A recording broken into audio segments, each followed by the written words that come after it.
Lord, please bless my plans today. Lord, salamat sa isang magandang araw.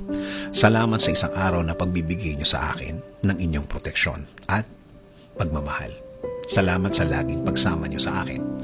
Salamat sa laging nakahanda kayo para tulungan ako. Alam ko na makakasama ko na naman kayo dahil ang araw na kasama kayo ay isang buong araw na puno ng pagpapala, puno ng mga magagandang bagay, puno ng proteksyon na para sa akin at para sa aking pamilya.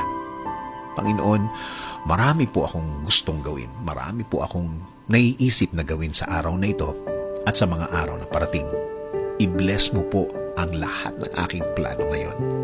I-bless nyo rin ang bawat bahagi ng aking plano. I-bless nyo po ako ng mga ideas, mga bagong bagay na pwedeng gawin na gusto kong gawin, Lord. Lord, ilagay nyo po sa way ko ang mga tamang tao na tutulong sa akin. Ilagay niyo po sa aking buhay ang mga tamang tao na magiging guide ko na pwedeng i-share sa akin ang mga learnings na nasa kanila. Mga bagay na nasa kanila. Mga bagay na natutunan nila sa kanilang mga buhay. Panginoon, ibigay niyo din po ang mga bagong opportunity sa aking buhay. Mga bagay na kailangan ko po sa aking plano. Mga bagay na kailangan ko po na nasa akin para makatulong po sa akin. So I'm asking you, Lord, to please bless my plan. Bless niyo po ang aking mga dadaanan na experience. Mga pangyayari na sana po hindi po mabigat sa akin at hindi po mabigat para sa aking plano. Lord, panatilihin niyo po akong malakas. Ilayo niyo po ako sa mga sakit at mga viruses na nagkalat sa labas ngayon. Protektahan niyo po ako sa buong araw ngayon at sa mga araw na parating, Lord.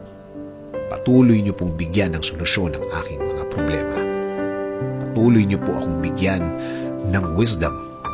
Turuan niyo akong maging mahinahon.